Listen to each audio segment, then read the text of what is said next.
For 30 guards. Ridiculous. See the mayor influence?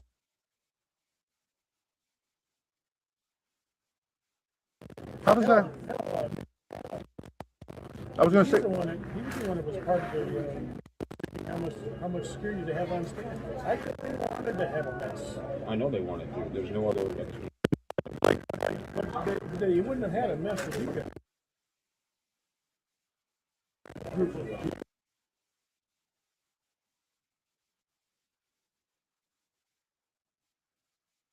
When you're in mobs, you can get caught up in emotion. Oh yeah, I was ready to go.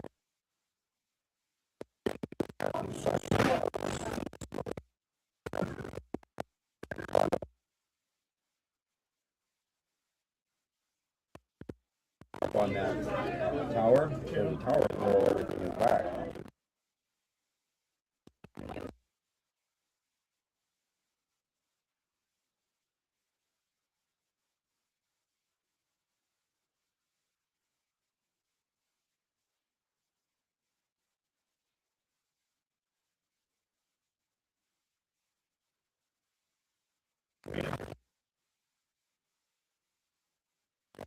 Yeah.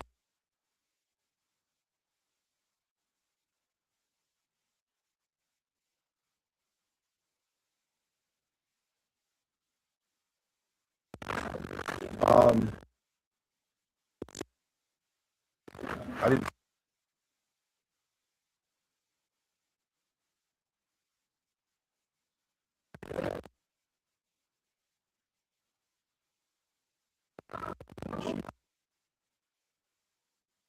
But I'm.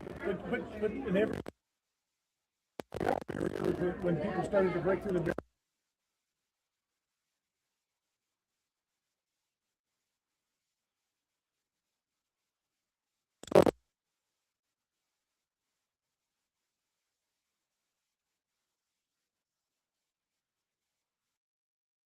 Mm, wow. Well, welcome back, everybody.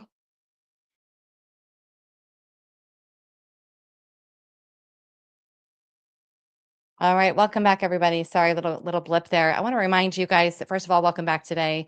That was the hidden camera from former Michigan Senate Majority Leader Mike Shirkey revealing the truth about January 6th. He would go on to say that it was all staged. Mitch McConnell wanted it to be a mess so that he could secure a Trump impeachment conviction for Pelosi and Schumer. And why did I even bother to show that video this morning?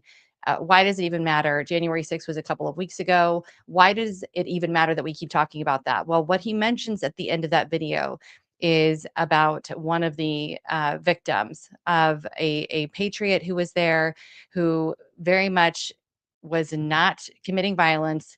He makes the obvious comparison of all of the other issues that were going on January 6th, that the security was just getting out of the way. DC police was getting out of the way. Capitol Police was getting out of the way. But when it came to Ashley Babbitt, the officer shot first and did not consider what was going to happen after that. She was clearly not violent. She was clearly not a threat to anybody. She was clearly not wielding any weapon.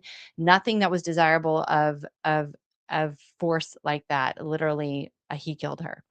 And why are we starting with that today? Because we're going to be talking about all of the things. Yeah. We're going to be talking about all of the things that have been going on in as much as we can cover today. But the biggest issues that are happening right now where they've been ignored, we thought there was never going to be justice for it. I've yet to see justice for Ashley Babbitt. I hope that's coming. But to remind you of all the things, I want you to kind of get back in that place where we were in 2020 when we realized that our government was literally conspiring against us. They were not interested in real investigations. They were not interested in election crimes. They were not interested in our children being saved from these predators in their schools. They were not interested in anything that we had to say if it was not part of the pro LGBTQ trans movement, period. They had nothing to say to us. If we weren't pro government, take the jab and mutilate children, they wanted nothing to do with us. In fact, I want you to remember that the people who attended January 6th, praying grandmothers on the steps, we had an incredible guest 2 weeks ago who never even saw any of the violence at the Capitol, never saw any of this stuff.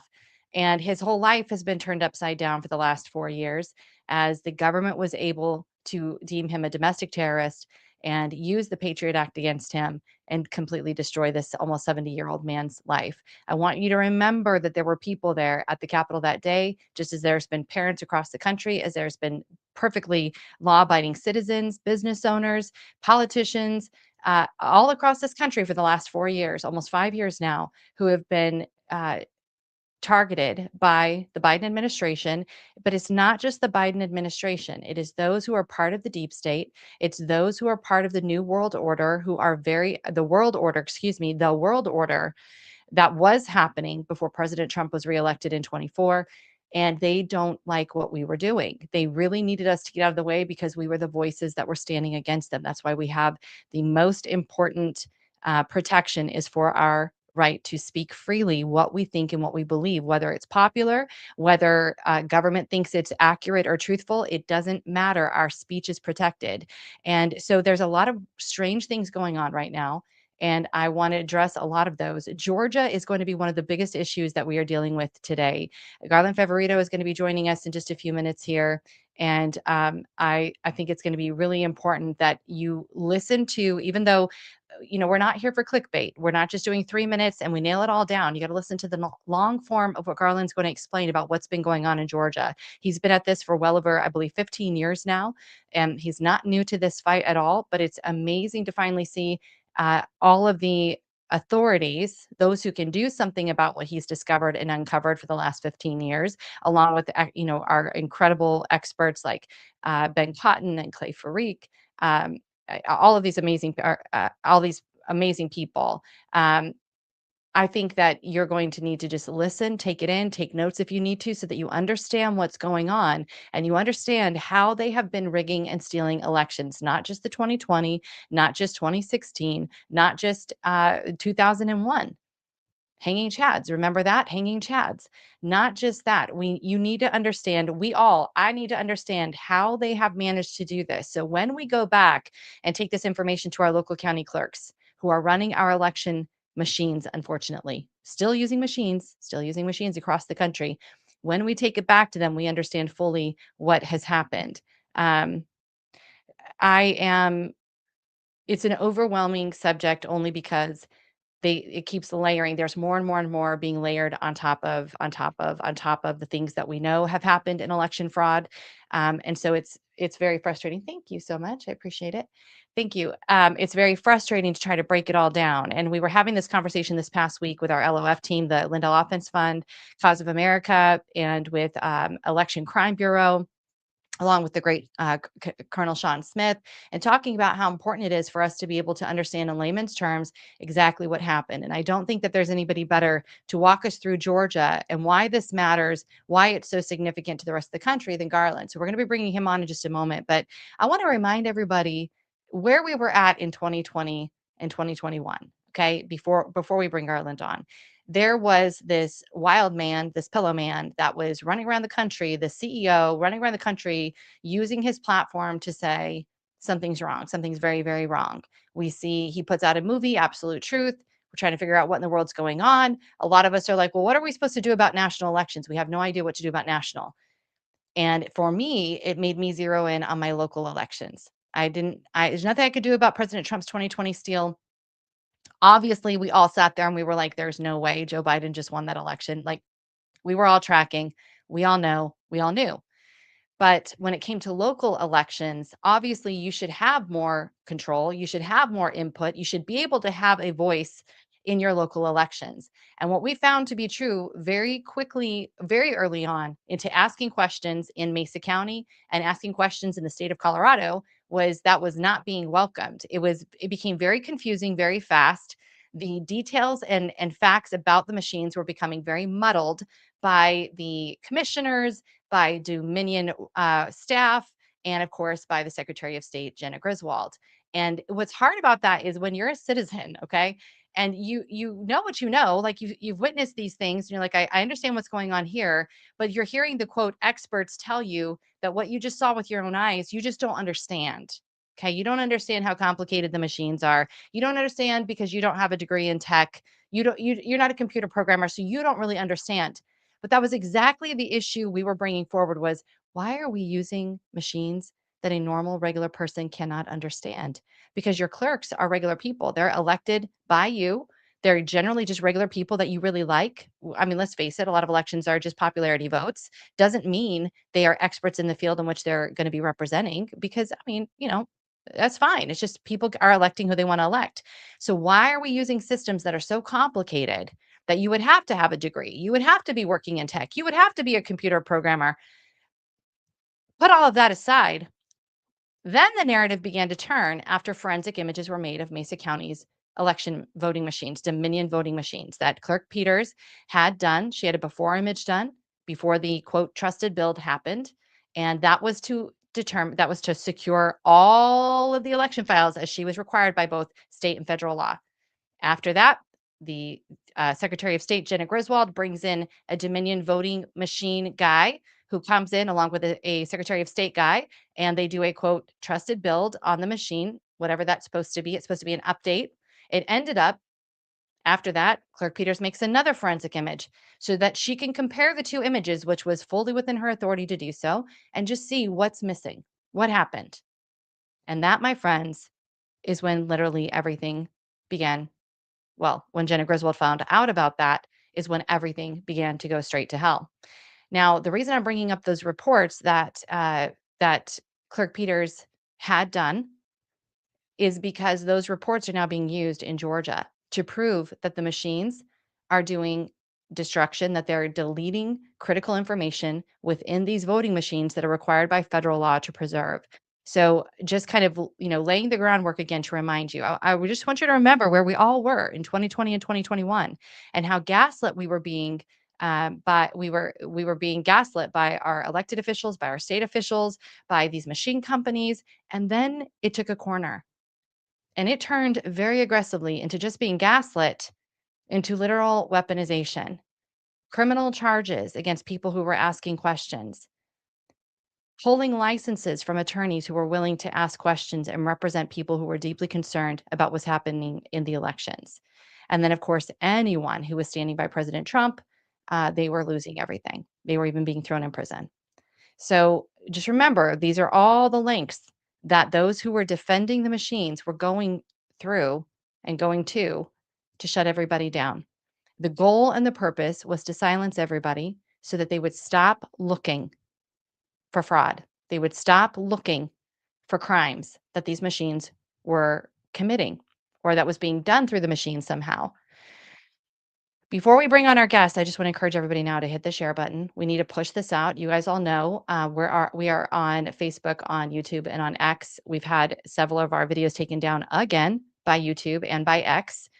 So please make sure that you're sharing this information out. I also want to encourage everybody before we move further today to go to lindellplan.com, join the mission there to secure our elections across this country.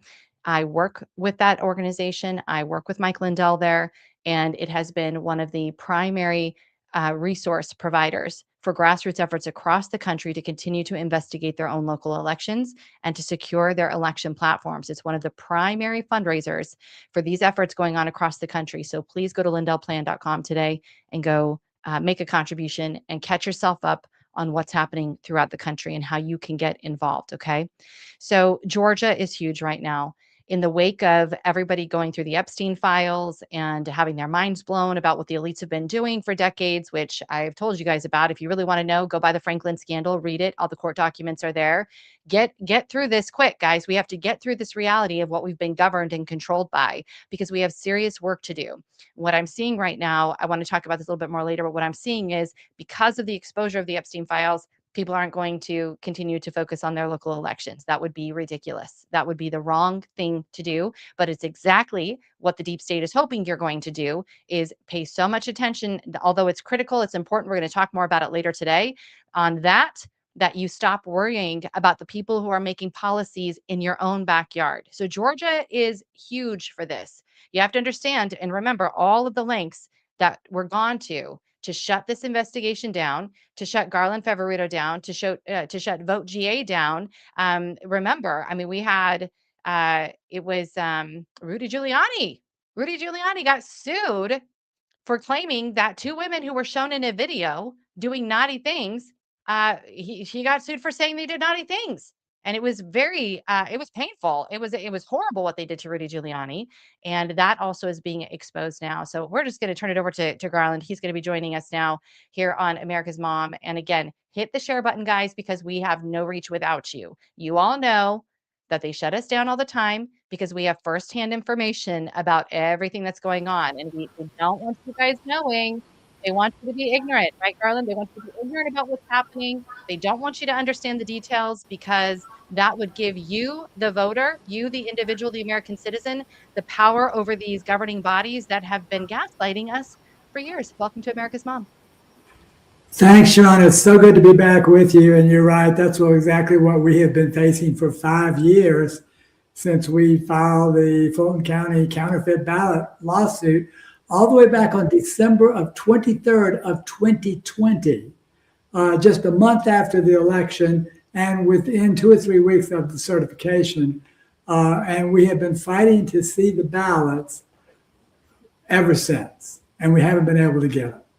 This is crazy. So that's been what the battle is. And I've told everybody, we've been very clear in the Lindell Offense Fund, letting everybody know there would not be this effort happening right now had you not filed the lawsuit that required Fulton County, Georgia to secure those ballots. They were not allowed to destroy them because of the work that you and Vote GA did to secure those ballots. I want you to have that because people don't understand, like, this is an all-consuming, exhausting effort. And when your officials, I would try to bring people back to the weaponization that happened against people like you because you were adamant that the vote belongs to the people, that we are in charge, not them. And how hard they worked to criminalize people like you, shut you down, make your life extra super hard, how about the part where they make you look crazy? Like you're just insane. And you're stupid. You just don't understand how elections work. You just don't understand. So all of that you've been dealing with, and finally payday comes. And the ballot. So go ahead, Sharon. Yeah. Yeah. No, I was just going to say, I've been dealing with that for 20 years. You know, I didn't start this in 2020. We started in 2002. Voter GA was formed in 2006 under the premise of voters organized for trusted election results in Georgia. And back in 2002, they had the unverifiable voting systems like you were talking about earlier.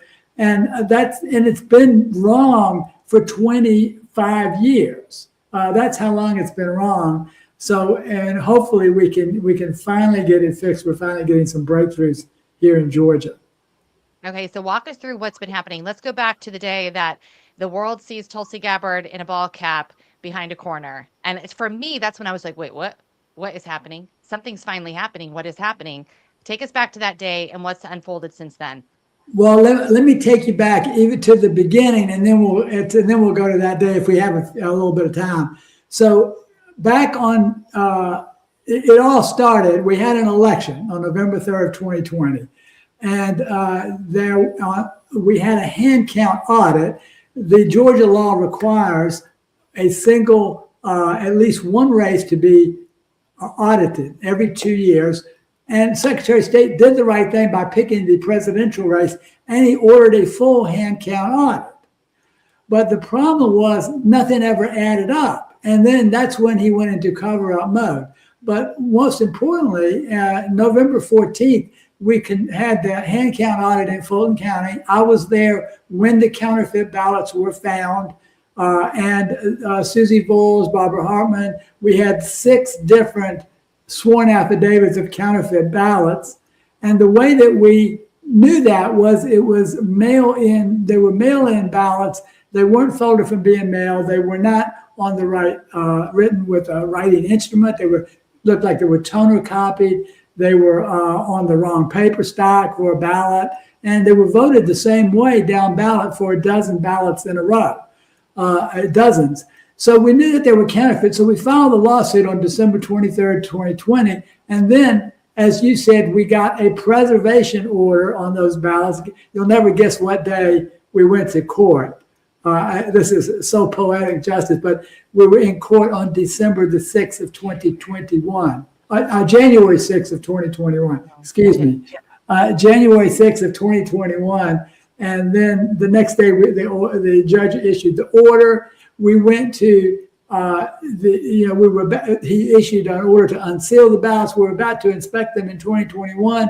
Suddenly, the Fulton County hires criminal defense attorneys to prevent us from looking at the ballots, and the judge decides that we don't have standing.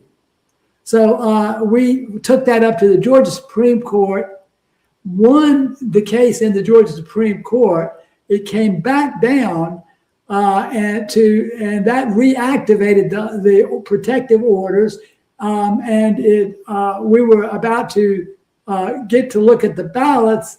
But they have been playing a shell game with us. The original judge, handed it off to another judge who never should have been involved in the first place. And this judge has sat on it for a couple of years. And so that's kind of the background of the story. He wouldn't have a hearing. They asked him for the ballots. 7 different entities have requested the ballots for Fulton County. We had 2 civil cases, 1 criminal case, the Harrison Floyd case. State election board subpoenaed the ballots, and then you've got the DOJ civil and criminal divisions all wanting the ballots. Even then, Garland, they're resisting you guys. So I just want everybody to realize that 7 different organizations went through the court system demanding these ballots because they would not turn them over. And then the CIA and the FBI have to get involved, and they still don't want to turn them over. I mean, these people are freaking out. They're like, how bad is this? How bad is it looking for those who fabricated these ballots, and do we know, do you have any idea who actually added the counterfeit ballots into that 2020 election? Do we know? We don't. We don't know, Sharona, because it was never investigated. There's been 5 years of cover-up involving the Secretary of State, the Attorney General of the state of Georgia, and multiple chairmen of the state election board, just to name a few. That's over and above Fulton County. So there's been a massive cover-up of this. And the reason they're panicking, as you said, Sharona, so much is because they can't stop it anymore.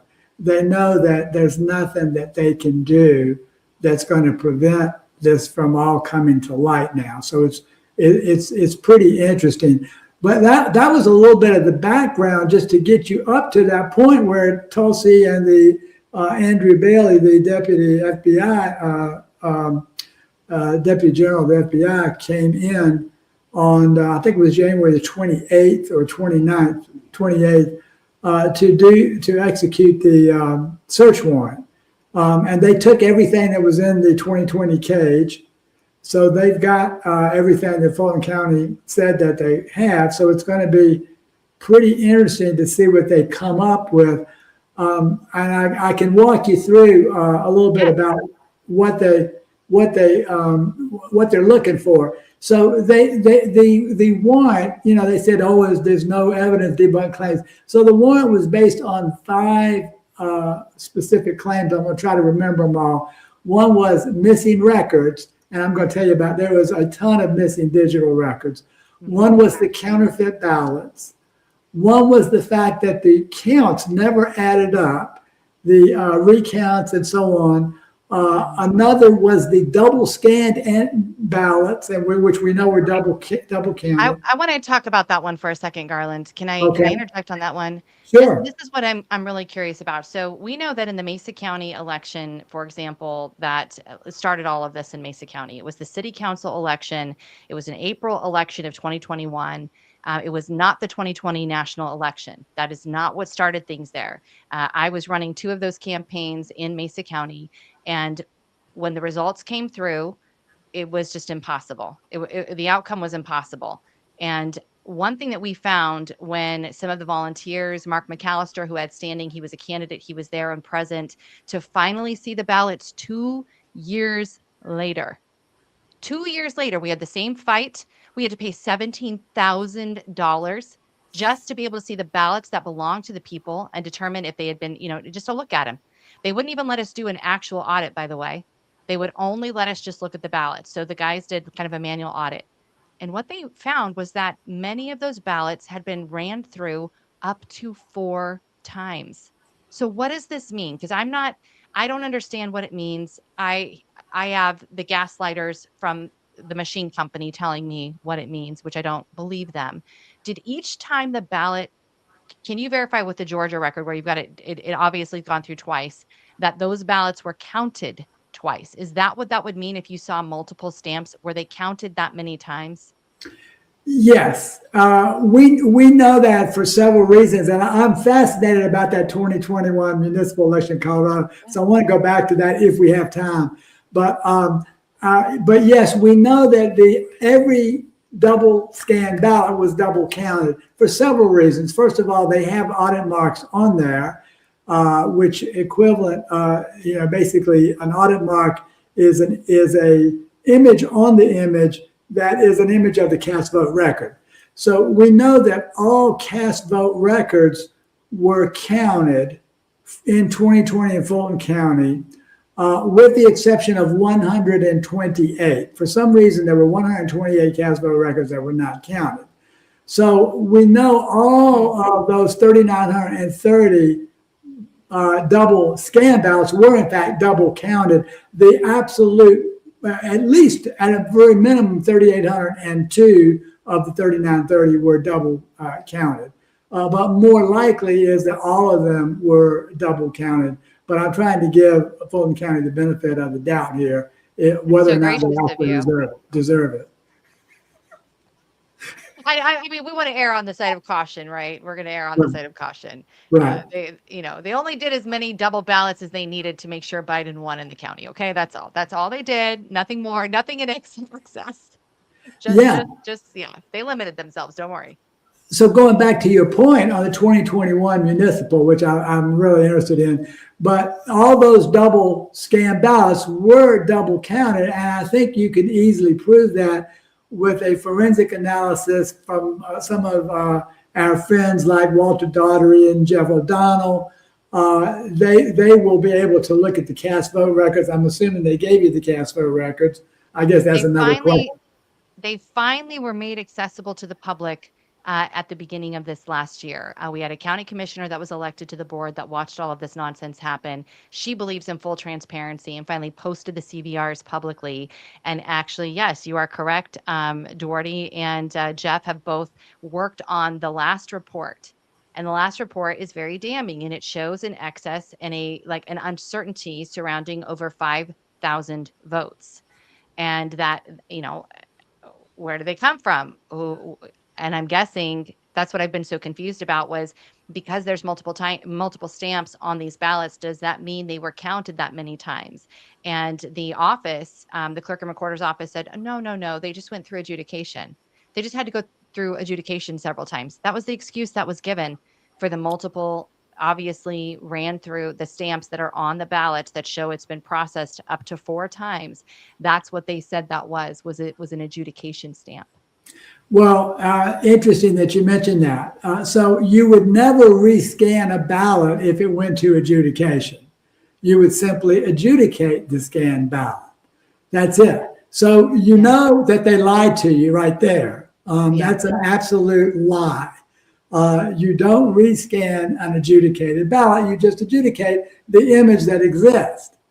And that's the way adjudication works everywhere. On a Dominion voting system, anywhere in the country, it works exactly the same way. So now we know that it's another fabrication. But I'm anxious to see, if Walter and Jeff do a report. I haven't been. There's so much going on in Georgia. I haven't been able to keep up with that. But I know 5,000 votes.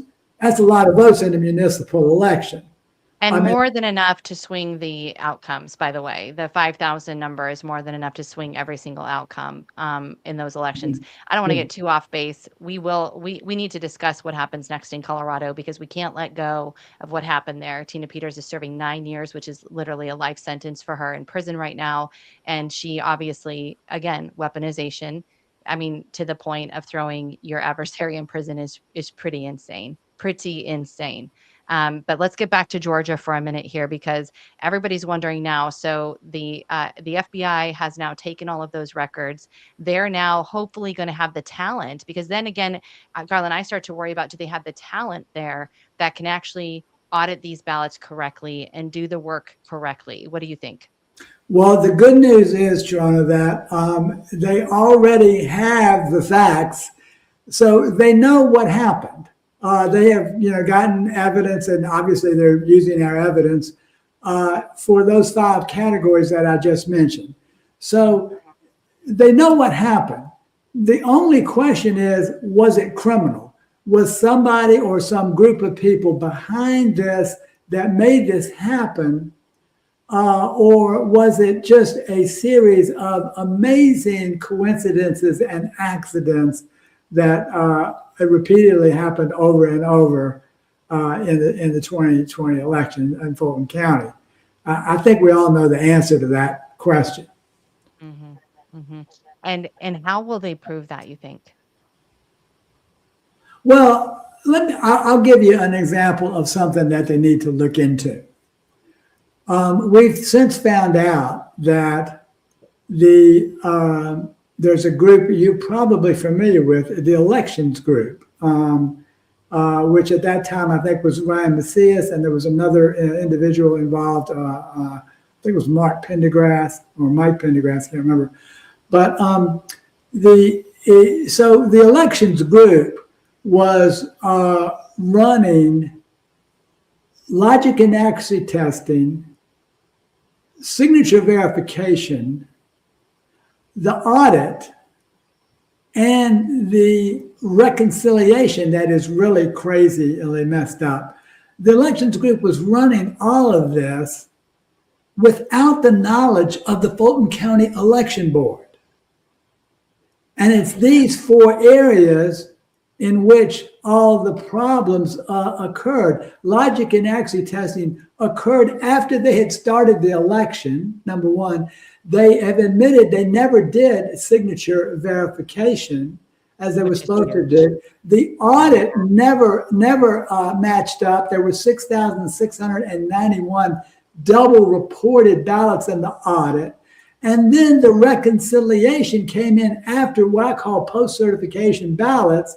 They had 511,000 ballots, but they ended up certifying or ballot records from their batches loaded report, but they certified 528,000, another 17,000, I think 434 ballots that came out of nowhere. They have no sources for. And ironically, who's behind all this? Well, it appears to be the elections group.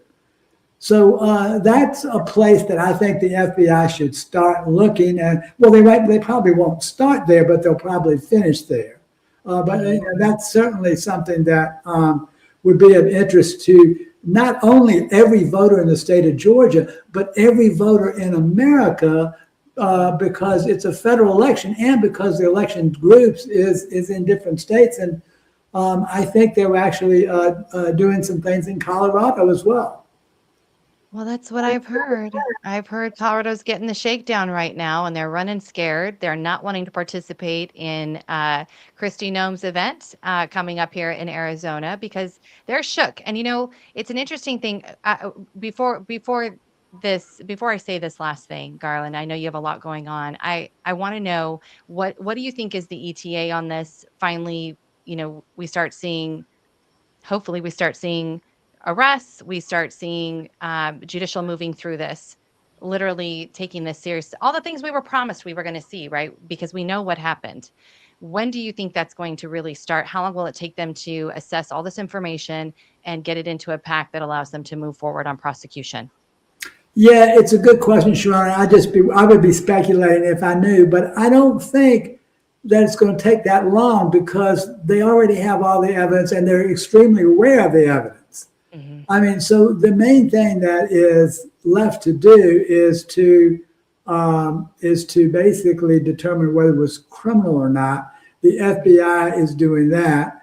Meanwhile, Fulton County is trying to stop this in federal court, and that's an interesting situation as well, which we can go into a little bit.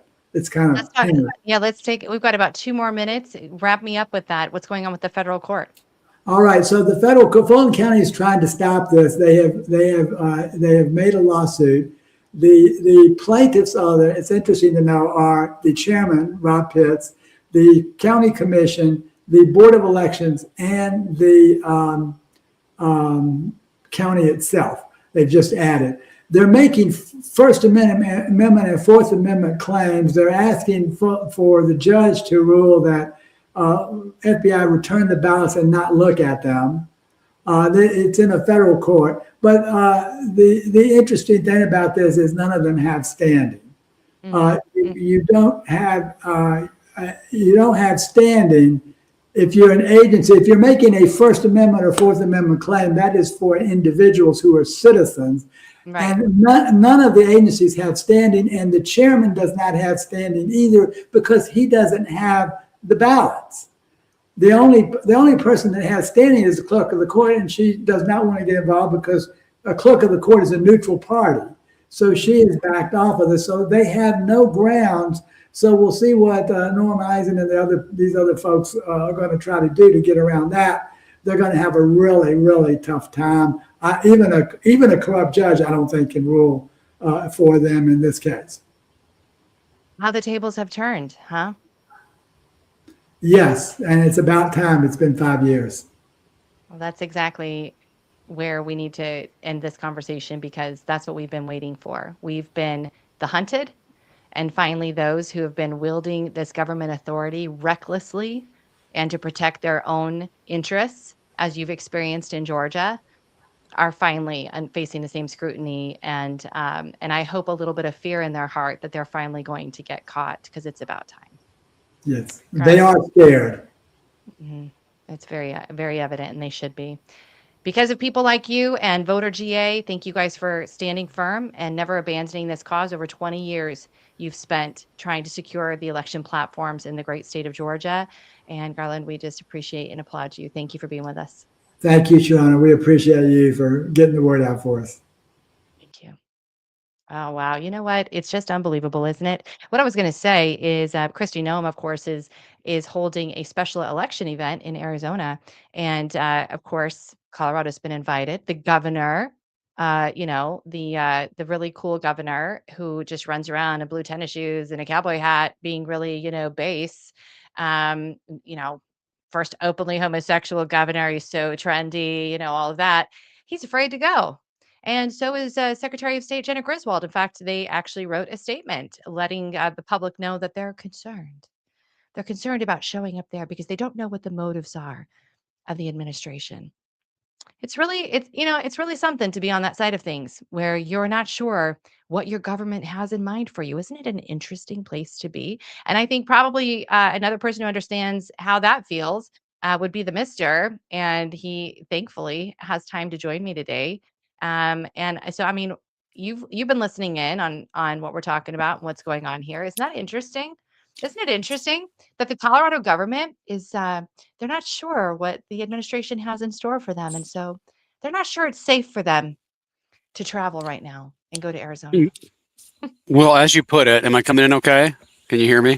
Oh, yeah, you sound great. Yeah. As you put it so eloquently, oh, how the tables have turned, or however that goes. Yeah, Colorado is like the heartbeat of corruption that sort of vibrates out to the rest of the United States. And this has been going on for a very long time. As you have, told many, and I've encouraged people to do, look into the Democratic Blueprint for Colorado. Books have been written. Our openly homosexual governor, Jared Polis, and, his lover have been a part of this scheme for a long time. His lover, who is only concerned about animals in Colorado, he just has such a heart for animals in Colorado, and I think so does the homosexual Governor Polis. He has a heart for being the animal in Colorado. That basically he's like the wolf. And it's no coincidence that he introduced wolves, which over half of them have died, by the way. There's millions of dollars that have been wasted on trying to introduce an unnatural animal in its unnatural environment instead of letting God's ecosystem just do what it does. Polis tried to do this, but it's going back to him. Like, he is the wolf. He is the wolf that has destroyed the economy in Colorado. He has sexualized children in Colorado. He has gaslit the entire. I mean, remember during 2020, anybody who didn't go along with the pandemic was a selfish bastard. That's a quote from the divine Pontiff Polis himself. And so, yeah, we're definitely reaching an apex here where there has to be accountability for the elections. If people really knew how deep this goes, they would realize that I don't know if they've really elected on a state level in Colorado any elected official in quite some time, because it's been so controlled and manipulated. And even those that have gotten in, I mean, like in CD3 and others, I mean, Jeff Hurd and these other ones that are supposedly Republicans, they're doing the bidding of the controllers. They're doing the bidding of the left. It's always the right, which I don't mean right in politics. I mean the right side of the issue. It's the right side of the issue having to compromise with Satan. But Satan never compromises with what's right or with the truth. It's always a lie. It's always darkness. It always has been in Colorado. And now you have infiltrators in Colorado. Boy, I could mention one. Go for it. Hopefully, Listen, we're here to name names because that's the only way things change. Well, I think our listeners could gather who exactly these are or this person is, but you have people that are running for governor in Colorado to make it look like a complete joke, which honestly it is. I think there's a couple viable candidates in Colorado to take over and to fix things. People that have been in the battle for a long time and they've been proven and trusted.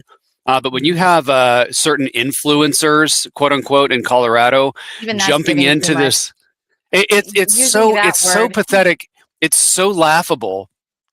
And I mean, I will talk about, just for 1 second, Victor Marx, who actually has enough traction, who has enough name recognition to actually, go up against this machine in Colorado. The problem with Victor is that it's both a good thing and it's a bad thing from my estimation. The good thing is he's really not a politician, but it's also kind of a bad thing because he doesn't know how to handle the heat that comes with jumping into the political satanic world that many of us have kind of been thrust into. I mean, you know better than anybody what it's like and the attacks that come. And so I think Victor could use some better coaching, better management of his campaign. And even though I don't necessarily see him as a governor, I have a lot of respect for what he's done and the things that he's been through. But he's coming under fire now, and it's not from the left. It's from the so-called right. The conservative movement in Colorado has been hijacked. And whenever you see people screaming the loudest, for example, if you see a certain conservative influencer screaming and calling names of anybody that comes against him or has a different opinion, you know that's an infiltrator. And I think that's what they're looking at right now. So it's going to be a crazy, I think, really, really tough year for Colorado politically, as it's been for a couple decades now, and I don't think it's going to get any better, unfortunately. And especially the other thing, Sharona, is better than anybody, until they fix this voting machine cheating problem. I don't know. You could have Ronald Reagan running for governor in Colorado, and I don't know that he would stand a chance, because as it's been demonstrated in so many different ways by so many different people, they manipulate this. They manipulate these elections to go the way that the controllers want it to go. I want to go back to Victor Marx for just a second. Can you, and then I definitely want to talk about elections a little bit more. We're going to get into Epstein today also. And I want some clarity around exactly what is Zionism. I don't think I let you know I was going to ask that question, but I know you're prepared. Yeah. Because Wow. there's some crazy stuff happening. Again, the the Constitution needs to be read consistently, regularly by every American in this country so that when we see weird things happening, we can go, oh, yeah, no, that's a violation of our constitutional republic. You can't force me to believe something that I don't want to believe or support somebody that I don't want to support or whatever the case may be. So I want to talk about that today because I feel like the Zionist issue is taking a very strange, bizarre, weird turn. And I've told you about my stories of being with people in DC, how they say one thing privately to me, but then publicly, they have this entire different facade going on about this whole Zionist thing. And it's very unsettling. And it just goes to the heart of the problem we're having, which always comes back to just a really sinful, wicked people who care more about being liked and getting opportunities to raise money or make money than telling the truth and living by a certain code in life. And so I want to talk about that today too, but I want to go back for a second to Victor Marx because I'm hearing really insane things. And I apologize for those of you who said this to me. I'm not saying you're insane. I think it's just really over the top to say stuff like this about someone who's lived a life that has already proven he believes what he says. He's lived it out for a very, very long time. We've known Victor Marx for a long time and have watched his journey and his ministry evolve and all this stuff. And I'm hearing people say like, because his wife said he's easy on the eyes during a speech he gave recently, that's demonic. And I just was like, oh my gosh, like you guys, there are truly demonic things. That's not one. What do you mean? Like, what do you mean? Like, I can't, it's really hard sometimes because Colorado is under so much pressure and the people have been so completely traumatized and worked to death, especially our grassroots people there, that it's not, sometimes the thinking is no longer rational. And like you said, certain wannabe conservative influences, they're not, but they want to be. We call them the clown show. They are encouraging this rhetoric and they're encouraging this nonsense. They have no real pathway forward to governor, yet they're raising money off of sweet people who hear a message that resonates with how frustrated they are with what's been happening in Colorado and the country at large. And they go, okay, he's the one that can save us. And that's what I see happening. So tell me what it is about Victor Marx that you think where he's failing specifically and where and like what could be done to support. I know we have Scott Bottoms too. We can talk about him in a minute, but take me to Victor for just a second. Lay that out for me. Yeah. So Victor has to move forward from his personal testimony and all the atrocities and the trauma that happened to him as a child and growing up. He's got to move forward and just hit the issues. And I think that's where he's running into a block right now, because people are questioning if what he's saying is even true about some of his childhood trauma, because it's almost unbelievable. I mean, we've known Victor, like you said, for a long time. I used to, when I was chaplain at youth corrections, I would share Victor's story with people. I had him come in one time in Western Colorado to the youth correctional facility to speak to the youth. That's his forte. Like he understands how to reach young people with the gospel of Jesus Christ, and he uses his story to do that. And he's put out many documentaries about what he's been through and things like that. But a lot of what he says is not really verifiable. I mean, how do you verify some of the stories that he tells? You really can't. You either have to believe the guy or you don't. So I think at this point, what he needs to do is just shift. Stop defending yourself when everybody, when the vultures, the wannabe conservative influencers in Colorado start coming after you. Stop defending yourself. Stick to the issues. There's probably a half a dozen issues that are hard pressing right now in Colorado for somebody to come out and say, we've got real solutions for the economy in Colorado, for the left takeover of children, for the oil and gas industry and the energy issue in Colorado. The housing issue, people can't start a family, you can't afford a home anymore, and things like that. And how we're going to bring back true constitutional conservatism to Colorado, which should be a very conservative place to live. It's rural Colorado is one of the best, most beautiful places, have some of the most best, landowners and rural people and rural thinking in the United States. And so he needs to move past all this stuff about his testimony, stop defending yourself, be a bigger than life, larger than life character, which he really is, and hit the issues. And I would be watching if I were a Colorado voter. I'd be watching and voting on the issues. And if he can't make a good case, and if he can't debate some of these really important issues, then maybe he's not the candidate for Colorado. So that's what I would do. I think he's a great individual. From my perspective, of course, I can't confirm every single thing he's ever told about his testimony, and I don't really want to confirm or deny it. I think he's done a lot of good with his ministry, the All Things Possible ministry and things like that. Just to step into a run for governor all of a sudden, and you haven't been in this world, I think he's shown some weaknesses there. And so I think there needs to be some coaching, and he needs to be really clear about what his stances are and how he's going to come in and fix these problems and fight against these deep state players that have had Colorado on their sights for many decades, and it's worked. Their plan has been very orchestrated, well organized, and it's worked. And he needs to show how our plan is going to be better than that. I think he needs to call TCI Limited, and he needs to hire the team there. Yeah, agreed. Like yesterday. And, we've already been in this for a while. We have figured out what works and what doesn't. And feeding the beast never, ever works in politics. Not if you want to win, because it's just it gets so convoluted. It's like us here. Some people, like, as soon as they deleted our social media, it was like all of the things that we had been through for the last 4 years. All of a sudden, people didn't know anything about us all of a sudden, even though we have this whole life, we have this whole existence. 6th generation Right. Coloradans, it is so interesting to me. So what I mean by that is people can't stay in the weeds with you forever. You have, like, I think your advice is so sound. Move past and focus on what we're going to do to actually secure Colorado. I know the country is cheering for Colorado as far as drain every federal dollar, take every dollar away from Jared Polis, humiliate him, strip the ability for him to teach gender ideology to 3-year-olds in the state of Colorado to be able to fund that kind of madness and get back to the basics in Colorado. I think everybody's cheering that on.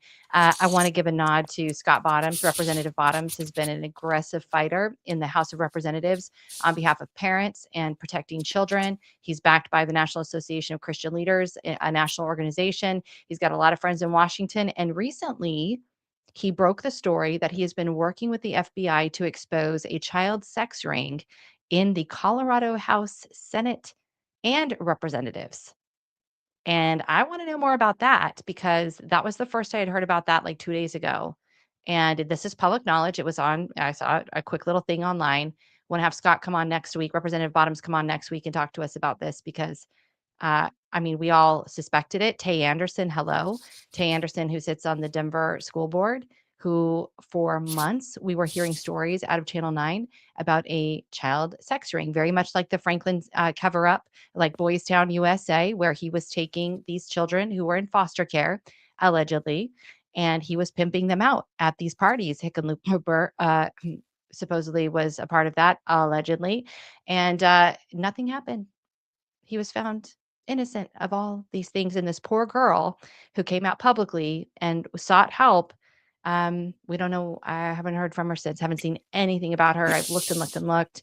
So I wouldn't be surprised, but I want to know more. And clearly the FBI is cracking down on Colorado. It's getting very, very hot, but I don't know exactly what the end game is going to be. People are asking. I don't know. I know right now we're stripping every dollar from Colorado, but we'll get there. It's very Epstein-ish. I wonder if we should be searching for Polis's previous name. Remember, his name is not Polis. That's not his name. He changed his name. He has a different name, and I don't know what it is. I can't remember right now off the top of my head. Jared Polis is not Jared Polis. He changed his name. He has a different name, and it'd be interesting to go through the Epstein files on the .gov site and see if we can find his previous name or Marlon's previous name in there. That would be interesting. But let's move into the Epstein files. People are asking, who do you vote for governor? I don't know. Like you said, you got to secure the elections there. Something has to happen there. Epstein files. You're paying more attention to this than I am. I had kind of satisfied myself with the Epstein. Like I said, I read the Franklin scandal in 2017, changed my entire life. It's why I'm even here today. I couldn't sleep for 3 months very well, and I have the gift of sleep because I couldn't believe that this stuff was going on and our government was facilitating it. And it's filled with evidence. It's filled with court documentation and testimony. Paul Benassi, his testimony is unbelievable about what government has been doing for decades to children in this country. and using them as political pawns. The murder of children, the baby stuff, all that stuff is in the Franklin scandal. Like it's all there. So I was already exposed to this. I was able to kind of work through that years ago. That's why I have been here, just thinking, how can I go back to my normal life? And maybe that's what you guys are thinking now that you've been exposed to the Epstein. Oh, God, it's just a horror. It's a horror show. So tell us what you've discovered. What do you think is the most important thing right now for people to maybe be looking at with the Epstein files? And I want your take too on the administration.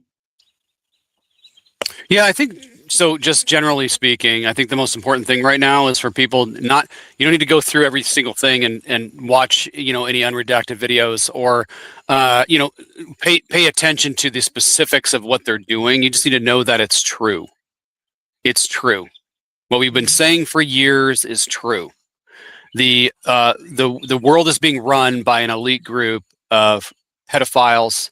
And worse than that, if you can get worse, and we've always said that pedophilia is like the worst thing. Well, it gets even weirder and darker than that when you're talking about consuming children. It's just, the torture videos, the things like that. It's the most important thing for people to realize is that it's true. And I think collectively, as we realize that, we distrust government more, which is very healthy because we were never supposed to trust government. And we've been programmed over the last 75 to 100 years to trust the government. And it's worked. So we have to lose that trust again, realize that we have the worst of the worst of the worst people that have been in elected office and appointed as bureaucrats. And we need to start the process of getting them out. And so I think the beginning of that process is losing trust in them, especially at a federal level, is that we don't need them. They're not doing their job. If the FBI has been sitting on for decades Epstein files where they're abusing children in the worst ways imaginable, consuming children, trafficking children, and they have these rings going on that we've known in the conspiracy world for some time now. It's been confirmed. If the FBI has been sitting on that and they haven't been doing anything about it, then the FBI doesn't need to exist and it needs to come crumbling down. The same with the other three-letter agencies.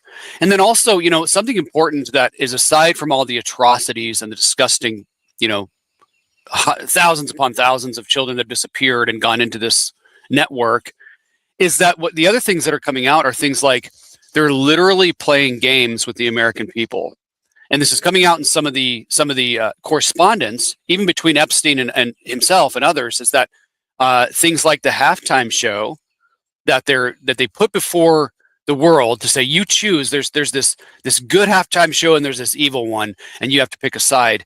They're using things like that to distract us, so we keep fighting each other rather than fighting against them. So here's the difference. What they want, what the controllers want, is a civil war. They want an ongoing civil war, and they've created it, and it's been going on for decades between the left and the right, the civil war. They want that to prevent what's called a revolution. And a revolution is where the people gather and unite against the dark or overlords that are controlling us and that are causing all this chaos and destruction. And they're the ones harming children and doing unspeakable things. A revolution is where the people unite against the government or those that are ruling over our minds, which is the root word of government, and where we get together and we take it down. And we have sort of a 1776 type of moment. They don't want that. They don't want us to think that their existence isn't justified. So if they can keep making the red ants and the black ants fight against each other, then they can keep justifying their existence by coming up with a solution. And I hope people are done with this. It's old. We've seen this movie before. And in all the good movies, it's always the people that are the underdogs, we the people, the sheep, that come against the overlords and the ones that are ruling over us, and we win in the end. And that's what we have to do. And I don't know. And people say, well, what does that look like? Where do I start? Well, right now it starts with a great awakening that this stuff is all true. And then we start by not participating. We stop participating in what they're doing, and we begin the process of defunding them and not justifying their existence anymore. And we collectively use this energy to take them down. I don't know exactly what that physically looks like, but I think that's what has to happen. But I think that's the most important thing to get out of the Epstein files is that this is all true, and it's worse than what everybody even thought, even the conspiracy theorists. I haven't done a search yet on like elections in that, but I'm going to. I've got a list of things I'm going to search for myself because I'm very curious to know the role that they were playing in that. I think why I've been able to be so passionate about elections and securing elections is because when you realize that the people who make the policies for you, we've in this republic, we've said we're going to elect you, you're going to represent us, we're going to trust you at a certain level to make good policies for us that advance our freedom. That's what they're supposed to be doing, but then they don't. Or when you would elect somebody who would run on certain ideals and then they get into office and then they forget about you, they don't take your phone call anymore, they don't answer to you anymore, all of a sudden they've been swept up into this completely different world that you and I are not a part of in Washington, D.C., if we're talking about federal offices. And then on a local level, I still think that they cater to the D.C. elite. So like county commissioners, and your mostly county commissioners because they have a lot of power, and then some of your city council members. I still think they are catering to the Congress people and the senators because that's how they get their federal money. So you guys, your local city councilman is, yes, they're getting funding from the county. Okay, I get that. I understand. But they are also able to get more money from a congressperson who can delegate funding for them for whatever issue they're having. We saw, I believe it was Michael Bennett, who was able to lobby in Congress for well over $300 million for an LGBTQ office out of the Denver metro area. Bennett did that, and he was able to give this LGBTQ office over $300 million, you guys. So we have we have a huge problem of our local officials who we think we're electing, who end up getting in bed with the Congress member or the senator to get more money for the projects that they want locally. And I don't think it happens right away because it takes a while to build a relationship like that and get into a trusting position like that where you will subvert your citizens in order to be friends and get money from this congressperson or senator. So, but it's happening. And that's why you'll see people start taking pictures together when they never did before, or you'll start seeing a county commissioner that continues to, stroke the congressman who's one of the lamest congressmen we've ever had in the 3rd congressional district, by the way. And I just sit here going, for what? What are you stroking him for? Well, then we know, right? We know because there are certain projects that the commissioner wants passed, and there's been an agreement made that they need to make Hurd look better than he is. Be my friend, say nice things about me on social media, and I'll help you get what you want. That's what's going on. Is it outright evil? I don't know. Is it gross? Yeah, it should be gross. And we should all be sitting here going, what are you doing? What are you doing? Is it ineffective, especially when we have ineffective leaders? But I want to see what's going on with the elections there. I do think the local elections are so important. We've proven time and time again that we can overwhelm the cheat. We've proven that. If President Trump's executive order does not get mandated throughout the country, and we are not able to use electronic voting machines for the national election, the federal elections, that would just be Congress, the Senate, and of course, presidential elections. The state still maintains control over every local election in that state. The federal government can't tell them how you can cast a ballot for your local county commissioner or even your state governor, but they can tell you how you can cast the vote for your congressman, your senator, and the presidential race. So you need to distinguish those in your own brain. I've read the laws. I know exactly what they say. And even though judges have already tried to they're already gearing up, trying to find a way to wiggle out of that, there isn't a sound way to wiggle out of that. It will look retarded and they will get appealed and eventually it will get passed. So just know that's not going to happen. The federal government reserves the right to control how federal elections are played out across the country. And right now, I think it would be, I understand why people are doing it and they're like, we're not voting, we're not voting, we're not voting. I get it. I totally get it. You know that we get it. But on a local level, you have to stay engaged. That's how everything exploded in Colorado. That's how everything exploded partly across the country. If we hadn't been paying attention to our local city council race, we would never have known that there was nefarious activity going on in an attempt to steal those elections. We never would have known, and we'd all be sitting here wondering why all of our teachers in Mesa County are, transgender, activists or transgenders, or why they are sex offenders who don't have to report their crimes because they're now Sally instead of Timmy. That's a law in Colorado. You can't go do a background check on a transgender and figure out if they have a previous criminal history. Isn't that insane? It's insane. But, Local. It all goes back to local, doesn't it? it does. It does. So there we are with Epstein on that. Again, I really want to encourage everybody to get the book, The Franklin Scandal. Or it's called either The Franklin Scandal, or there's another title, The Franklin Cover Up. You'll see that there's been some additions made in the scandal. But anyway, go get it today. Go order it online today.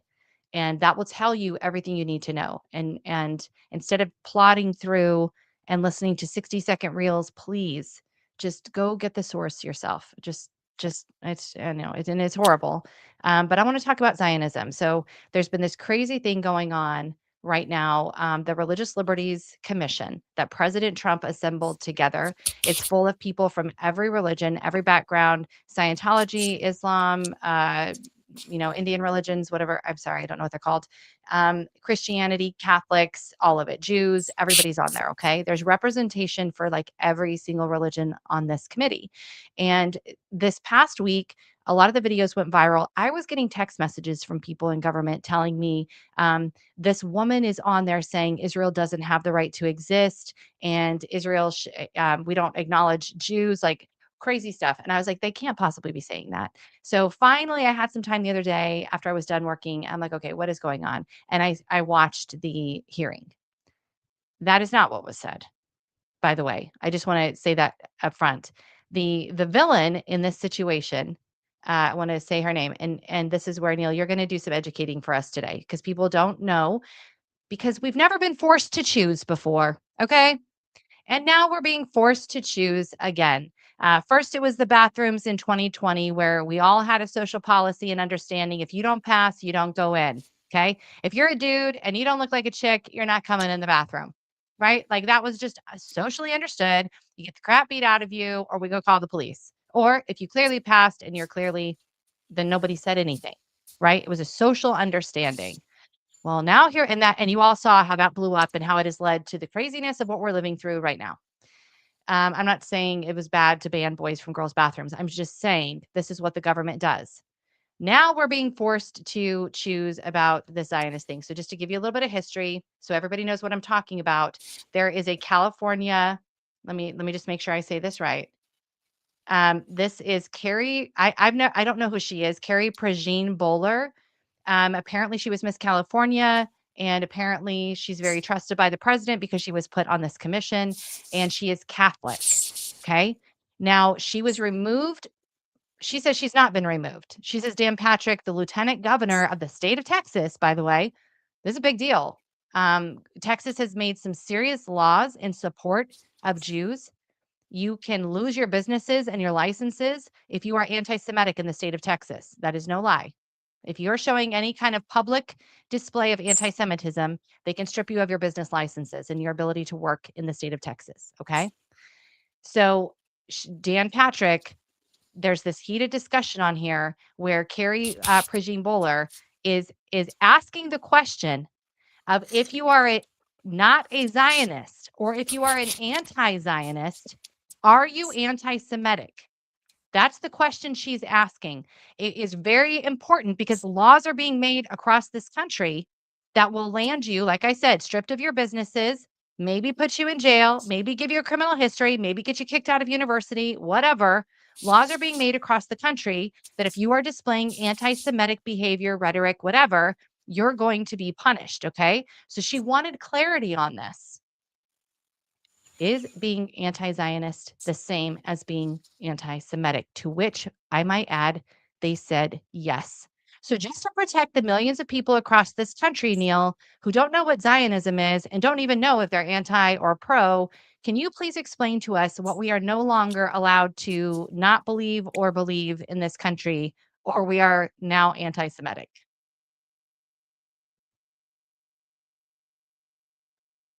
Are you with me? Are you frozen? Uh-oh. So we may not even be allowed Uh-oh. to say the word. I'm back. There we Is it go. okay? Okay. Yeah, you're good. Yeah. So explain to us. Yep. What is Zionism? What is it to be anti-Zionist? Please help us before we all lose our businesses. Yeah. There's a big misunderstanding about Zionism and what that means. People are very confused about, and the reason I'm going to just say, let me say this: the bigger picture is the reason why there's a lot of confusion about it is because we're under psychological manipulation and psychological control regarding this issue, much like especially the left used to use the racism card. If you had a conversation about something or you tried to have a dialogue or a debate about an issue, immediately they'd call you a racist, they would label you, and they would shut down the conversation. And so that's what's going on. People are throwing out the word anti-Semitism and Jew hater even, when literally everybody knows who actually has thought through this subject, nobody cares if, Jimmy across the street is a Jew. Nobody cares. No one cares if Jimmy across the street is black or white or somewhere in between. The country has gotten over that and they moved past that. So here's the misunderstanding. Zionism is different than, if we don't call it Semitism. Being a Semite or an anti-Semite has to do with the Middle Eastern, coming from Middle Eastern descent, not just from Israel. It really has more to do with Palestine and Arabic descent than it does Jewish. So people have an understanding about what it would mean to be anti-Semite. If you were a true anti-Semite or anti-Shemite, we might say where the word came from, you would actually not like people or have a problem with someone because of their Middle Eastern heritage or lineage. That would include like Iranians, Turkey, people from Turkey, all of it. All of it. Syria, because like that whole region is considered yes. Semitic. Truth be known, and this is coming out now, many of, if not most of, the people that are Jews in Israel, even their look is more of a white European descendant kind of look. And people would refer to many of them, most of them, and they refer to this themselves as this, many of them do, as an Ashkenazi Jew. Which is European. Yes. So, and then there would be Sephardic Jews, which have more of the darker complexion, and they look different. And they know this in Israel. People know if you're an Ashkenazi Jew versus a Sephardic Jew, and the Sephardic Jews would be considered the minority. And there is a racist, there are racist tones in Israel, and people don't know this. And I'll recommend as we get later into this some books to read about it. But between these two, and so Zionism, though, is an idea that that Greater Israel has a right to basically take over any area. Zionism believes that that whole Middle Eastern area belongs to Israel. Biblically speaking, that was the land that God promised to Israel, and that they have a right to go in there and take out whoever they want, however they want, and make the church and the United States and the West fund it.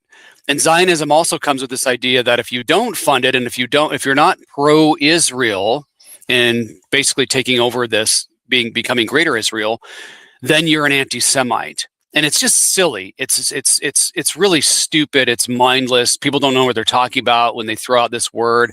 I've been called an anti-Semite for questioning Israel and questioning Zionism. And Zionism made its way into the church in the West through ones like Darby and Schofield, into the Schofield Study Bible, which many people read the Schofield notes as if they're scripture themselves. And Schofield was there. I mean, just what there was funding that helped. There was Zionist funding that helped Schofield publish and make this Bible the most recognized worldwide study Bible that's ever existed. And people get that idea from that study Bible. Can I throw something in with that? Just before people get all worked up. This is what we do. We find people to collaborate with us on our beliefs in order to push our beliefs forward because we are trying to accomplish a goal. That's what was happening here too. I know people start making things, it could be nefarious. It could just legitimately be after discussions. They were like, you know what? No, this needs to happen. Israel, the Jewish people need their own land back. They should have their own land back. And Schofield says maybe, hey, I want to help with that. We're going to kind of put a bent in the Schofield Bible of Zionism, a return to to the land for Jews. I want to help with that. I'm going to put this in. Guys, I see this happen all the time. I see people working towards their own goals all the time, networking and pulling people together. It doesn't necessarily mean we're being evil or people are being evil. It just is that's what they decided to do. And that is why millions of Christians all of a sudden began to kind of parrot this narrative that Israel needs its own, or the Jews, excuse me, the Jews need their own land because Schofield had been encouraged to write in such a manner to promote that. Okay. So that's not, it just is what it is. I mean, we all do it based on what we want. This is what outcome are we looking for? We collaborate with those who are in agreement with us and we find ways to push our narrative forward. And that's exactly what happened. Is that correct? Is that a fair way to say that? Yeah, I think that's fair. And I do think there were, there was a heavy amount of propaganda that went out for, I would say that the intentions were not good. But I get what you're saying, and I think it's correct that people will push a narrative that benefits them. And you have families like the Rothschilds who claim to be Jewish, who, if you look deeply enough, were funding the Schofield Study Bible. It indirectly through foundations and things like that. The money was coming through because you're like, how did Schofield pull this off? And people, if you do a deep dive down Schofield, he was a strange character. He went to prison. He was not necessarily a good family man. He had a number of different wives and wasn't a good father. And so you're like, how did he get into this position?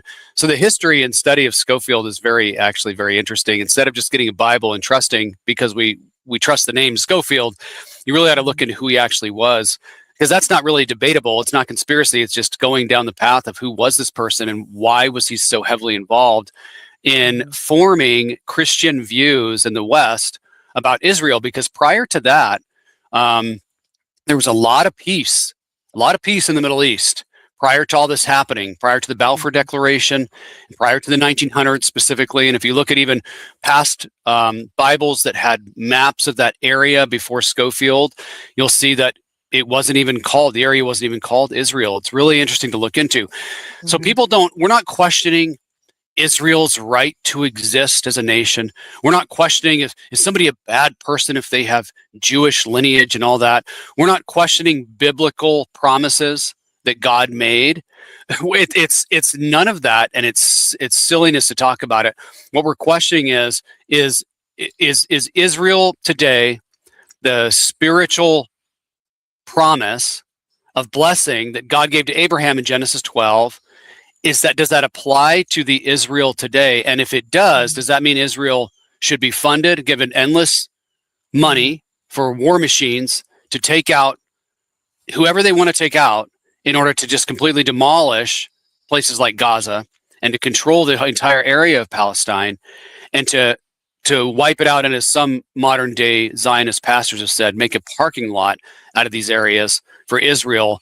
And that's, I think, what we're beginning to question. And also we're questioning, why does Israel have so much influence over our Congress? Why do our congressmen and women have the Israel flag in their offices? Why are they getting funded by these various PACs, of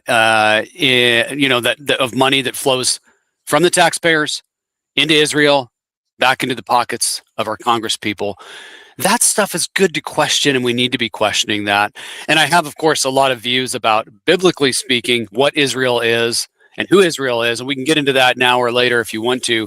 But I think that's kind of a bigger picture of, yes, as the late, great Charlie Kirk told us, you need to question everything. If we ever stop questioning, that means we lose. So we need to be questioning this stuff. So on the website, I want to share this really quick. On the Jewish website, it is Jewish Center for Justice. It defines Zionism as Zionism is the belief that the Jewish people's right to self-determination in our ancestral homeland of Israel. It affirms that Jews, like all people, have the right to live in safety, dignity, and sovereignty in a nation of their own. And so on its face, I mean, that doesn't sound bad. Like, you get to have a homeland and you get to keep it. And the challenge is everything you just laid out. who is responsible for keeping that? Why is it that the U.S. has been made the keeper and protector and defender of that? And what I understand in talking with leaders around that area that live around Israel, you had Charlie Kirk saying, "Do not go to war with Iran." And you had Israel demanding that we go to war with Iran. And President Trump has been able to avoid it twice. Now, President Trump, amazingly, is having discussions to create low-grade uranium with Iran, which is, I am just mind blown. I mean, I am so like, that is unbelievable. I can't believe how things are. I mean, that's the opposite of what Israel wanted. They wanted it to get blown to hell, and they wanted a regime change, and they want all these things. And if you guys have been watching in Iran, there's been a color revolution going on, you know, to create chaos, blah, blah, blah. Like, they don't live how we live in America. Okay. They don't live how we live in Israel, by the way. They can tell you that all day long that they do, but they don't. They don't live how we live in America. So the confusion is this: if you are being told that if you say you are an anti-Zionist, now my understanding of Zionism has always been the following: Zionism is not just seeking to have their nation and live in their country; it is for dominance. If you are a Zionist, then you believe in the dominance of the Jewish people and their desire to reign in every sector of commerce.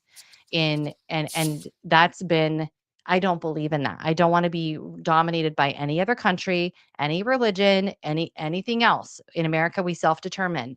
So that's always been my understanding of Zionism. It's always been my understanding. And so to see this really nice, benign definition of Zionism, obviously people, I don't think anybody would argue that if Israel has a country, it has a nation state now. Okay, it has it now. They get, obviously people get to exist, but the question people are having, and I think it is worthy of having, is why then didn't Palestine and the people in Palestine have the same right? Because I know why. Hang on. Because Hamas. That's why. Yeah, and it's the same old narrative. Terrorist group came in, and the terrorists are, constantly bombing and doing these things, and so they have the right to defend themselves. Same old narrative. It's been the same thing over and over and over again. But I want to take this back for a second. Well, and just on that note, real quick, where did Hamas come from? How did they come into existence? Whew, these are big questions. And some of the, interestingly enough, with this topic, some of the Epstein files that are coming out are helping people understand what's going on here. They're talking about in the Epstein files, Epstein, in one of the emails says, we need to let them know, whoever he's talking about, that I'm not Mossad, like, oh, okay. Interesting. Why would you want people to not think you're Mossad? And all the talks about Israel, meeting in Israel for this and that. And then the talks about Goyim, they refer to us to the, it's the modern day word for Gentile. In biblical times, when Jesus was here, people referred to Gentiles as dogs. Your lineage isn't the godly lineage like us Jews have, so you're Gentiles. Now they've switched that over into Goyim, and they talk about that in the Epstein files constantly, and refer to us like subhuman. It's really strange. And so to make this even more personal, Christian Zionism really is the idea of partnering with Israel in saying, yes, we have to believe as Christians that you are the modern day fulfillment, the modern day secular state of Israel is the fulfillment of biblical prophecy for Israel to re-inhabit and take over their land. And as Christians, we need to support this monetarily. We need to constantly be praying for Israel, praying that they can destroy all their enemies. And really, in my mind, modern day Christian Zionism is the idea that God is building a kingdom here on earth for the modern day state of Israel to exist in.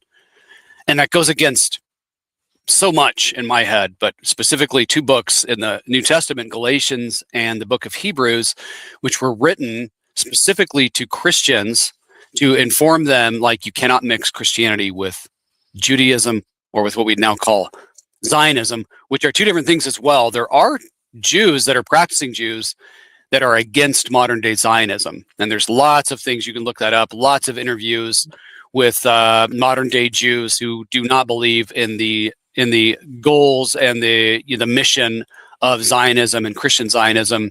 And they come out and specifically say that Christians have been manipulated into supporting this. Even in the book of Hebrews, it was written to the Hebrews to teach the Hebrews to stop being Hebrews. That's what the book was written for. Stop being Hebrews at that time and start acting like and being Christians.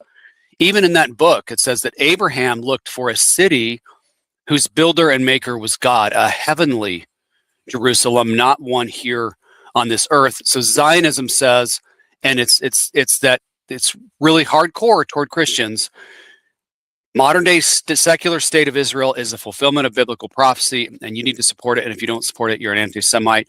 And honestly, you're not even a Christian if you don't support it. And on that note, the last thing I'll say about this, Sharona, is that by today's standards, Jesus, the Apostle Paul, and the Apostle Peter would all be labeled as Jew-hating anti-Semites because they criticized the Jews of their time. Jesus said, your father is not Abraham, your father is actually Satan. He was saying that to the religious sect of those who were claiming to be Jews at the time. Then Revelation 2:9 and Revelation 3:9, Jesus specifically says that there's a special curse upon those who claim to be Jews and are not, but they're actually the synagogue of Satan. And then in Acts chapter 2 and Acts chapter 3, Peter, as he's preaching, he specifically tells the Jews that were listening that they were responsible for killing the Lord Jesus and they needed to repent. And then also in 1 Thessalonians chapter 2, the Apostle Paul says that the Jews were responsible for killing the Lord Jesus and that they were contrary to all men. Now, I don't think, in my understanding now, when Jesus and Paul and Peter were addressing the Jews, I don't think that they were necessarily addressing the people that were of the lineage of the 12 tribes of Jacob. Now, they may have been, but Jesus said, your father isn't Abraham, your father's the devil. Paul goes on to clarify in the book of Galatians chapter 3 that the true descendants of Abraham, we might say the literal descendants of Abraham, are those who trust in Jesus Christ. That's who actually is of the seed of Abraham, because Abraham's blessing, the blessing that God gave Abraham that was fulfilled through Isaac, through Jacob, through Judah, through David, and was ultimately apexed at Christ, it was completely fulfilled in Christ when Christ came, and the blessing went out to all the world, and all the descendants of the earth were blessed based on that prophecy in Genesis 12:3 through Christ, because now it goes out, the message of salvation goes out to every single person, Jew or Greek, male or female, bond or free, slave or free. It goes out to every person and has now been ultimately fulfilled in Jesus Christ. And God says, I believe in a very literal sense in the book of Galatians, that now the true descendants of Abraham are those who belong to Christ. If you belong to Christ, you are a descendant of Abraham. Abraham is your father indeed, and not just because you have some physical lineage that you think you can trace back 4,000 years, which people can't. And that's kind of the irony behind this, is that a very large percentage of folks that even dwell in the land now are not physically of the seed of Abraham, and that's not even argued. It's just It's they not just up for debate. claim to be. Yeah. Yeah. It's the Which I history don't of the care. Bolshevik Jews. Yeah. Yes, and nobody really. I mean, like on a practical level, nobody cares. It's Right. like nobody That's what I'm cares if talking you're. about. But what we care about is the idea that we're funding endless wars, and people are getting wiped off the face of the map. Women, children, specifically in Iran, which is people don't realize it's a huge Christian population, because of this idea that Israel's supposed to occupy the land and take over, and because preachers have preached on this for so long, it's very dark and it's scary, and I don't want to be a part of supporting the synagogue of Satan if that is in fact what's being supported there. So. There is another paragraph on the Jewish Center for Justice that I think is really important to kind of wrap this discussion up. They have 6 questions that you should know about Zionism. What is Zionism? Who popularized Zionism? And of course, if you try to do research on Theodore Herzl, good luck with that. What does Zionism mean today? Does Zionism demand borders? This is the paragraph I want to refer you to. You can go read it for yourself. Don't take my word on it. Zionism does not demand specific borders. In fact, Thoughtful debate about borders, settlements, land disputes, and justice for all is not only allowed within Zionism, it's essential to it. I don't know what that second part even means. But these conversations matter. They are necessary. The strength of Zionism lies in its broad spectrum of beliefs, united by a shared commitment to Jewish self-determination in our ancestral homeland. But they say right away that it does not demand specific borders. So we're not operating within, although they tried to say we're not operating within strict confinement of the land that God promised them, and they're being clear about that. They do go on to say, and I'll just put this out there, that does Zionism negate a Palestinian state? Absolutely not, they say. Zionism is not the opposite of Palestinian statehood. In fact, many believe that the full realization of Zionism may only be possible along a Palestinian state. Zionism is not about domination. It is about dignity, safety, and sovereignty for the Jewish people in their ancestral homeland. Its goal is peace. I just want to share with you guys one more time while you were speaking. I did share a picture of Gaza today, which would be Palestine. And I just want you guys to see how peaceful this all turned out before and after. And I just think, I have spoken with quite a few people who are Jews who do not understand why this happened, why this before now looks like this. So to think that everybody is on the same page with this incredible destruction and unlimited boundaries and advancing reach, it's fine with me if you want to be a country and you just want to keep dominating. You're a nation state and you're like, I just want to keep expanding my boundaries. Just be honest about it. But to me, what I think is kind of manipulation, you tell me what you think, but I think the manipulation is the use of religion to push that, to tell us Christians, we don't have any choice but to support this idea because God deems it so, because Jesus was in fact, a Hebrew. So that to me is where it becomes a problem, that I don't get to have any self-determination about what I think or what I believe. I am automatically anti-Semitic if I do not believe in what we just saw in that picture, that should happen and I should be compelled to believe in it because I'm a Christian. That's crazy. I think that's crazy. Yeah, and this is not working, and it needs to, here's the thing. We were all born into this world, and we're told a specific set of what we're told is facts. And in this particular case, we're told, look on the map, there's Israel. Even though it's relatively new, like I said, early 1900s, didn't even show that. Didn't even show Israel over there. So, I mean, there's a lot of question about where and what the land actually is. And that's a whole nother rabbit trail to go down. But we're told this, and we're told, we're told you must support Israel.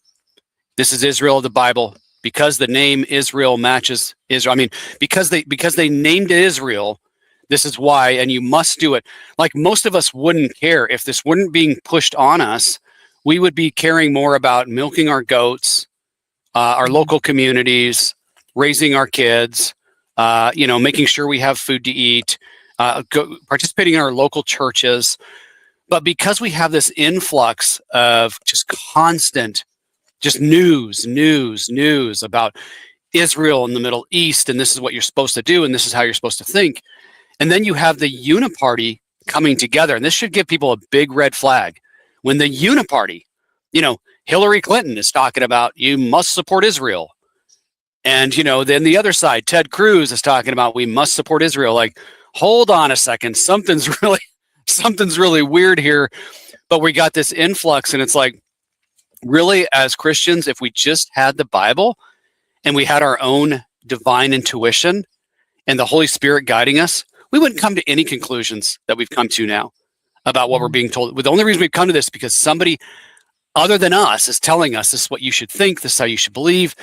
So we got to just try to step out of it. And I know it's hard to. It's really hard to, because we've been inundated with these doctrinal belief systems our entire life, from the school setting to church to the news media, constantly berated with all this stuff. So I just think I would encourage people to step back, read literature by Benjamin Friedman, who I will continue to stand by this. He was there. Mm-hmm.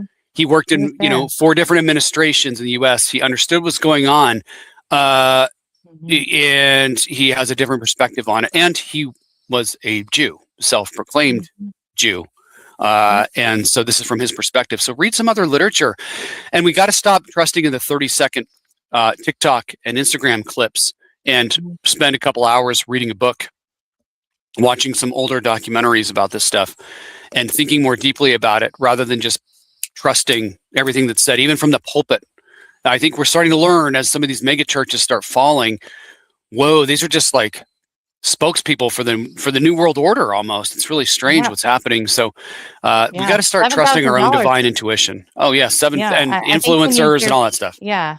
I think when you hear people are being paid, to say a narrative that they otherwise wouldn't even be talking about. Again, Right. it's just, that's what's bothering me, is like, why am I being forced to make a decision about this?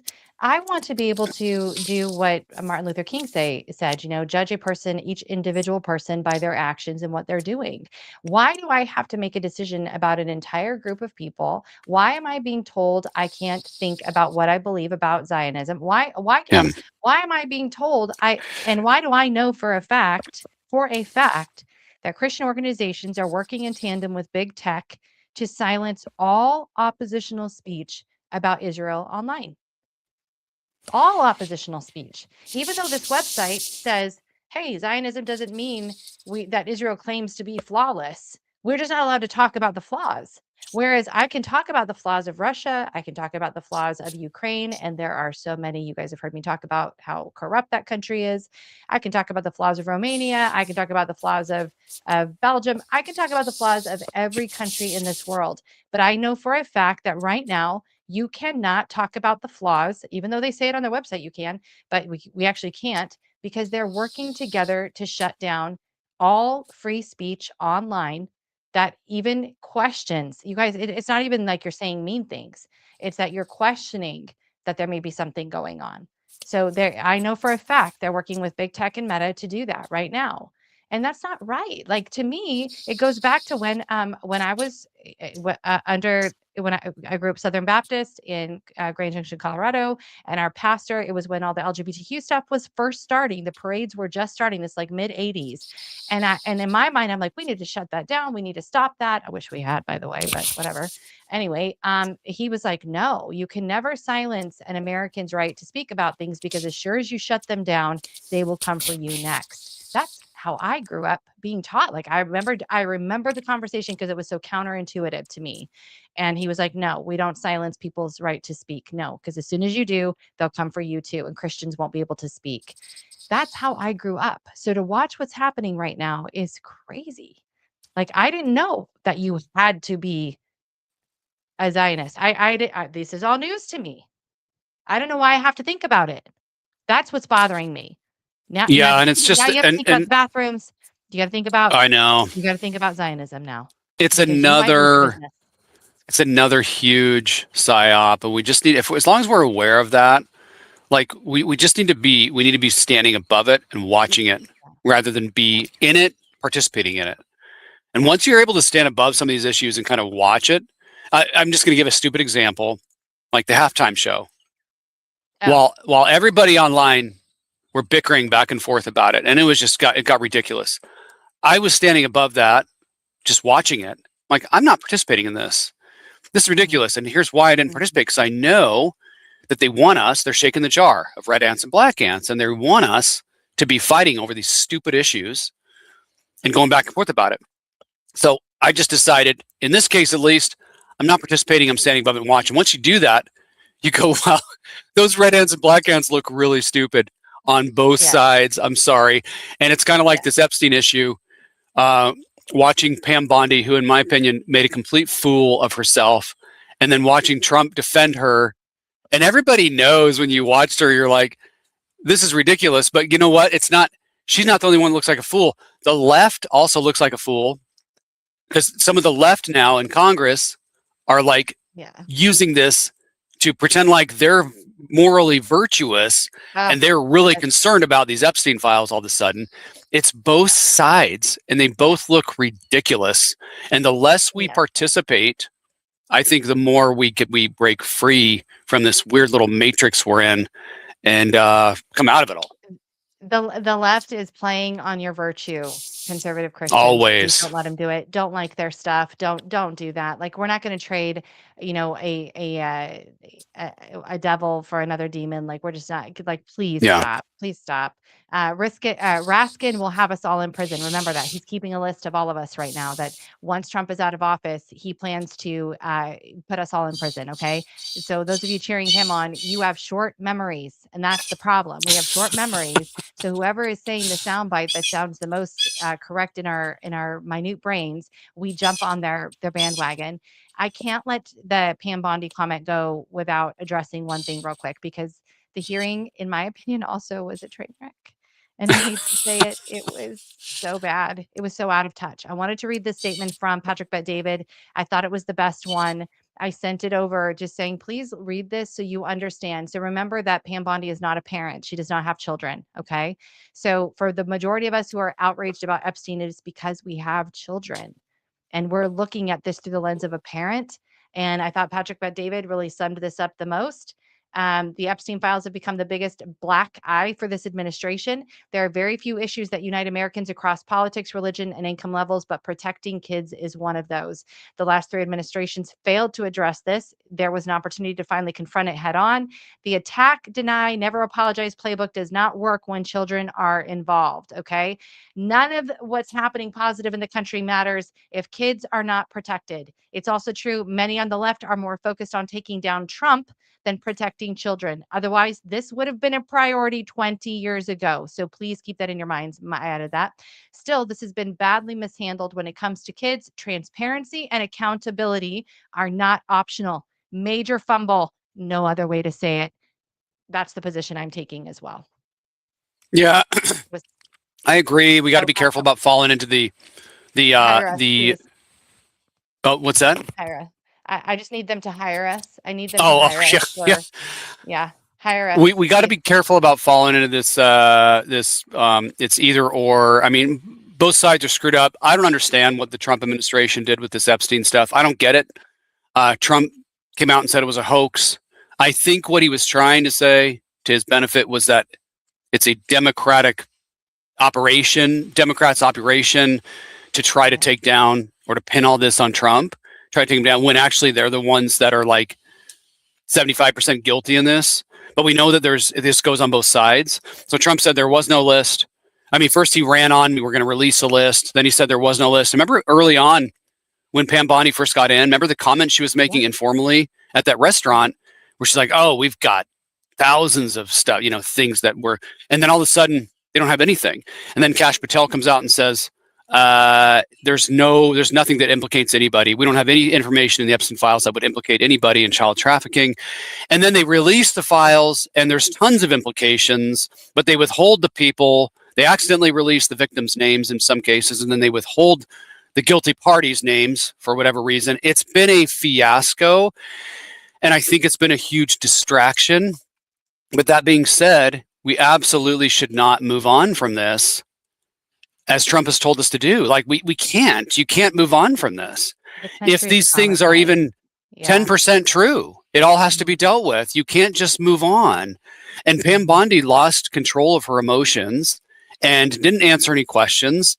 And they would be very easy questions to answer if we were being honest and open and transparent. It would be like, yes, I think all she really needed to do was we have more information now and we're investigating it and we're looking into it. And as I said before I got appointed to this office, we're going to take down the pedophiles. We're going to do it. But they're not saying that. They've left that language behind. And it makes you wonder, who are they protecting? What things did in this administration? What things did they partake in and do? Or probably even a better question, the donors and the ones, who we don't see a lot on the news, but the ones that are contributing $100 million or more to this, how are they implicated, and who's telling this administration to cover this up? So we need to move on with our personal lives and milk the goats and take care of our homes, but also not just give a pass to this disgusting, horrible, satanic pedophilia that's going on in our higher ups. It has to be dealt with it has to come crumbling down. And as I always say, and you get irritated with me, like Babylon must fall. I don't know what that looks like, but it needs to fall. That's all I know. I think people really seriously need to get saved. They need to repent, and they really need to live Yeah. like they believe that God is going to judge them, because you live a little different, when your life is literally in the hands of God. And I just think people are not sincere in their faith for the most part. I really just don't. It is weird Yep. to me also, not to like beat this drum, but the fact that, like, why are we not I'm just kind of weirded out, because as you read from Hebrews there too, talking about that everyone needs to come to Christ. I don't understand. Like, there's no Muslim countries that we're saying. In fact, right now we're aggressively going after Muslims in this country to prevent Sharia law, which I completely support that. I don't want Sharia law here. I'm supporting that. I don't want that. I don't want their lifestyle. I don't want anything that I haven't seen them do great things for a long time. I don't want that here, whatever. But I would want to see them be converted to Christ. We don't have that same narrative in the Jewish community. We're not trying to convert Jews to Christ. I haven't heard that. I haven't seen that Yeah, it's personally. strange. But maybe people are, and I'm not aware of it. So let me know if there are people that are doing that. No, It's and just we even have acceptance without conversion. It's weird. to take it a step further in the some of the so-called Christian churches. We have pastors, big mega pastors, baptizing people under an Israeli flag, and we have other pastors saying they wish they had a DNA test, and they wished so badly that they had Jewish DNA, because now they're just like a dog now. They don't have that. It's like, that's so anti-Christian and anti-gospel to think that. And nobody was baptizing anyone into becoming a Jew in the New Testament. They were baptizing people out of the religion that was Judaism, that we understand as Judaism at the time, into Christ. They were coming out. And there were Gentiles who were coming out from living in disgusting sin and things like that. They were coming out from the religion, out from the sin, and into Christ. And that's the idea. And so it's not like there's nothing in the New Testament about us uniting with a state that calls themselves Israel and supporting them, whatever supporting them looks like. It's just not there. It's not part of the Christian message. So I don't know where this came from either. It's strange. I think it's because of the initial investment that America played in establishing Israel. I really do. That I don't know that we've done that with any other country where we've literally been the co-creators of a nation. I don't know. Maybe that's part of this. But thank you for your thoughts on that. Thank you for for clarifying some things. And I do encourage everybody to go and read directly from their own websites and see what they are saying, because I think you're going to find it's obscure and gray for a reason. And yet here we are in America being called to specific language that even they won't put on their websites, meaning the Jewish legal councils won't put on their websites. But yet we in America are going to be called to use specific language, or else risk being kicked off of commissions, losing our businesses. This doesn't make any sense to me. I don't like this, not one bit at all, strange. as a free person. So, all right, guys, we're wrapping it up. We've covered a lot today, and hopefully we'll be back next Friday. We'll see. If not next Friday, we will be back the following Friday. Don't forget that the great Mike Lindell is running for governor of Minnesota. He is polling #1 right now. Who's not shocked? We are super, super happy to be hearing this. Thank you, Neil, for being with us. Super happy to be hearing this. He's doing fantastic. Please remember to go to lindellplan.com. Go check it out today. Support our work on securing elections across this country. And I want to hear what you guys think about what we discussed today. I'm not hard and I'm afraid to be hard about any particular topic surrounding or belief, I guess I should say, on any topic we talked about today, because it's become so, I don't know. It's just people are getting in trouble. People are getting in trouble for saying things or thinking things or asking questions about it. I find this weird. I'm new to the conversation because of what happened this week, and I just thought that's not American. We let people speak. We let them say what they believe. We let them think what they want, and we let people debate issues out. And then the best argument usually is what's supposed to win.